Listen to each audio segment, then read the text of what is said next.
কোন সাহাবী মাঝে মাঝে বলতেন, আবু হুরায়রা কথায় কথায় হাদিস বলে, কথায় কথায় হাদিস বলে। তখন হযরত আবু হুরায়রা বলতেন, আমার কোনো ইন্ডাস্ট্রি নাই, আমার কোনো ব্যবসা নাই, আমি এই জন্য বাহিরে সফরে যাব, আমার কোনো বাগান নাই যে আমি বাগানে গিয়ে কাজ করব।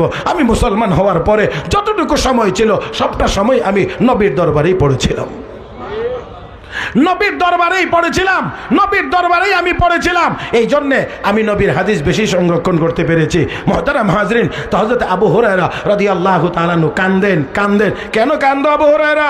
মা বকাঝকা করছে, মা বকাঝকা করছে। রাহমাতুল লিল আলামিন বলেন, এখানে আমার তো কিছুই করার নাই, তোমার তো মা, এখানে আমার কোনো কিছু বলার, বলেন এখানে আমার বলার কিছুই নাই, তোমার মা। হযরত আবু হুরায়রা বলেন, ইয়া রাসূলুল্লাহ, আমি মায়ের বিরুদ্ধে অভিযোগ নিয়ে আসি নাই, বিচার প্রার্থী হয়েও আসি নাই, আপনি বিচার করবেন এটাও আমি চাচ্ছি না। তাহলে কি চাও? আল্লাহর নবী গো, আমি চাই আমাকে যেমন আল্লাহ হেদায়েতের দৌলত দান করেছেন, আপনি একটু দোয়া করেন আল্লাহ যেন আমার মাকেও হেদায়েত দান করেন।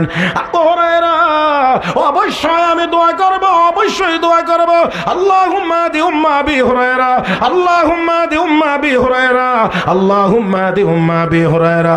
আল্লাহ আবু হুরায়রার মাকে হেদায়েত দাও, মা আবু হুরায়রার মাকে হেদায়েত দাও, আল্লাহ আবু হুরায়রার মাকে হেদায়েত দাও। তিনবার নবী একই দোয়া করেছেন। হযরত আবু হুরায়রা এবার দৌড় দিলেন।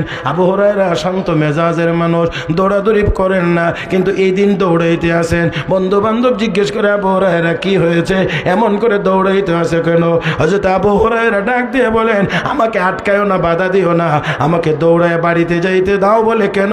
পরীক্ষা করে দেখতে চাই নবীর দোয়া আমার বাড়িতে আগে যায় না আমি দৌড়ায় আগে যাইতে পারি, আমি আগে যাইতে পারি না নবীর দোয়া আগে। দৌড়ে গিয়ে দেখেন ঘরের দরজা বন্ধ, ভিতর থেকে গোসলের পানির আওয়াজ শোনা যায়। দরজায় নক করছে, ভিতর থেকে আওয়াজ আসছে, বাবা আবু হুরায়রা আসছো? আওয়াজ শুনে হযরত আবু হুরায়রা বলেন, আমার বিশ্বাস হয়ে গেছে আমার নবীর দোয়া আমার বাড়িতে আগে পৌঁছে গেছে, আগে পৌঁছে গেছে। মা গোসল করে বের হয়ে এসে বলছেন, বাবা তুই যাওয়ার কিছুক্ষণের মধ্যেই কেমন জানি খারাপ লাগতেছে, আর মনে মনে চিন্তা করলাম ছেলেটারে এত বকাঝকা করলাম, ছেলেটা ঘর থেকে বের হয়ে গেল, তখনই বাবা নিয়ত করেছি তুই আবার ফিরে আসলে তোর সাথে গিয়ে আমিও তোর কালেমা পড়ে মুসলমান হয়ে যাব।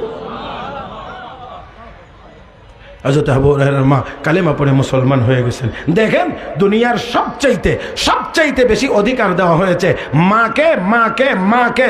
তারপরেও জালেমরা বলবে ইসলামের ভিতরে মহিলাদের অধিকার নাই। আমি চ্যালেঞ্জ করতে পারি, দুনিয়ার কোন মতাবলম্বী ইসলামের সামনে এক মুহূর্ত অধিকার নিয়ে দাঁড়াইতে পারবে না যত অধিকার ইসলাম মহিলাদেরকে দিয়েছে। আপনাদের জানা থাকার কথা, নবী যেই জমানায় মক্কায় আগমন করেছিলেন সেই সময়ে নারী জাতিকে কলঙ্কিত, তাদেরকে অশুভ মনে করা হইতো। এমনকি সন্তান যদি ছেলে না হয়ে মেয়ে হয়েছে, এটা মা বাবা নিজেদের জন্য কলঙ্ক মনে করেছে। এই জন্য তাদের মধ্যে যেই জঘন্যতম বদভ্যাস তৈরি হয়েছিল, যেই জঘন্যতম ভাবে মেয়েদেরকে ছোট মাসুম নিষ্পাপ বাচ্চাদেরকে যেই অত্যাচার করা হইতো, সেই অত্যাচারটা হলো জীবন্ত তাদেরকে দাফন করে দেওয়া হইতো। আমি কি আপনাদেরকে বুঝাইতে পারি নাই? মেয়েটা জন্ম হয়েছে, মেয়ে জন্ম কেন হইল এটাই তার অপরাধ। এই জন্যে মেয়েকে তারা জীবিতই দাফন করে দিত, মরার দরকার নাই, মাটি খনন করে জীবিত মাটি চাপা দেওয়া হইতো। সেই ছিল মহিলাদের অবস্থা। অধিকার বলে তো কোনো কিছু ছিলই না, উল্টা অমানসিক নির্যাতনের শিকার ছিল যেই নারী জাতি।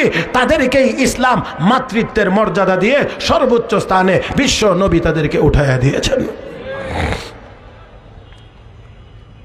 যারা অধিকারের নামে স্লোগান দিচ্ছেন সারা পৃথিবীতে,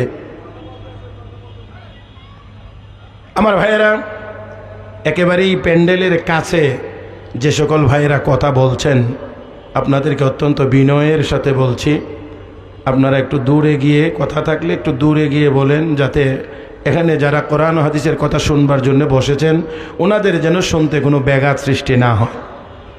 এখানে এসে বসে কোরআন হাদিসের কথা শুনবার জন্য আমরা অনুরোধ জানাচ্ছি সবাইকে। বাকি আসা না আসা এটা একান্তই আপনার ব্যাপার, কিন্তু এমন কোনো কর্মকাণ্ড করা যাবে না যার দ্বারা কোরআন হাদিসের কথা শুনতে ব্যাঘাত হইতে পারে। এটা অবশ্যই কাম্য না, এটা অবশ্যই কাম্য না। আমি অনুরোধ করব যারা পাশে কথা বলছেন, বিনয়ের সাথে বলছি, আপনাদের কথা প্রয়োজনীয় কথা থাকলে আর একটু দূরে গিয়ে বলবেন। আমার দিকে তাকাবেন, কষ্ট হইতেছে না তো? আলহামদুলিল্লাহ, সুম্মা আলহামদুলিল্লাহ। তাই আসুন, ইসলামের নবী তাদেরকে এই মর্যাদার আসন দিয়েছেন, এই মর্যাদার আসন দিয়েছেন। এমনকি দেখেন কোরআন কি বলে, যদি এই মা বাবা, আল্লাহ বলেন আমার ইবাদত করো, মা বাবার সাথে সুন্দর ব্যবহার করো। আল্লাহর ফায়সালা, ওয়াকাদা রাব্বুকা আল্লা তা'বুদু ইল্লা ইয়া ওয়া বিল ওয়ালিদাইনি ইহসানা। মা বাবার সাথে হবে সুন্দর ব্যবহার, ইবাদত হবে আল্লাহর, মা বাবার সাথে হবে সুন্দর ব্যবহার।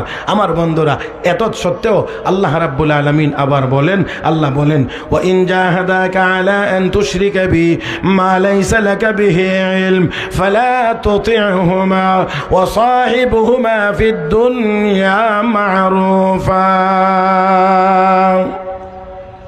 আল্লাহ রাব্বুল আলামিন বলেন, যদি তারা আমার সাথে কোনো গুনার কাজ করাইতে চায়, শরীক সাব্যস্ত করাইতে চায়, তাহলে মা বাবার কথা শোনা যাবে না।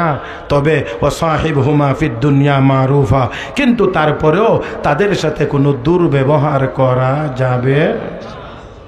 তার মানে মা বাবা যদি কাফের হয়, তারা যদি বারবার চাপও দেয় কুফরির জন্য, মূর্তি পূজার জন্য, অন্য কোনো গুনাহের কাজের জন্য, গুনাহের কাজের হুকুম রক্ষা করা যাবে না, কিন্তু মা বাবার সাথে আবার দুর্ব্যবহারও করা যাবে না। আল্লাহ বলেন ওয়াসাহিবহুমা ফিদ দুনিয়া মারুফা। আমার বন্ধুরা, আল্লাহ কয় তাদেরকে দুনিয়ার জীবনে তাদেরকে সুন্দরভাবে সাথে রাখতে হবে। ও মুসলমান, তাহলে মেয়ে হিসাবে তাদের অধিকার নাই না আছে? স্ত্রী হিসাবে তাদের অধিকার নাই না আছে? মা হিসাবে আছে? তাহলে এবার আপনারা একটু কথা খেয়াল করে বলবেন, মেয়ে হিসাবে মেয়ের কোনো খরচ নাই, তার যাবতীয় খরচ বহন করবে তার বাবা। স্ত্রী হিসাবে তার কোনো খরচ নাই, খরচ করবে যা তা করবে তার স্বামী। যদি স্বামী মারাও যায়, স্বামী না থাকে, যখন আপনি সন্তানের মা হবেন, তখন আপনার যাবতীয় ভরণ পোষণের বিষয়টা সন্তানের উপরে গিয়ে বর্তায়। শুধুমাত্র তা না, আল্লাহ রাব্বুল আলামিন বলেন তাদের চাহিদা পূরণ করতে গিয়ে মনের ভিতরে কোনো রকমের কষ্ট নেওয়া যাবে না, কোনো রকমের কষ্ট নেওয়া যাবে না। আল্লাহ এই জন্য বলেন ফালা তাকুল্লাহুমা উফিন ওয়ালা তানহারহুমা, কোনো কিছু চাইলে উফ উফ শব্দ উচ্চারণ করবে না, তাদেরকে কখনোই তোমরা ধমক দিবে না। ওয়াকুল্লাহুমা কাওলান কারীমা, তাদের সাথে হবে সুন্দর ব্যবহার। ও মুসলমান, নরম কথা হবে, নরম কথা। আমার বন্ধুরা, তাহলে খেয়াল করবেন, অবশ্যই মহিলা যখন মা হবে, তখনও তার নিজস্ব কোনো খরচ, বলেন না, মেয়ে হিসাবেও কোনো খরচ নাই।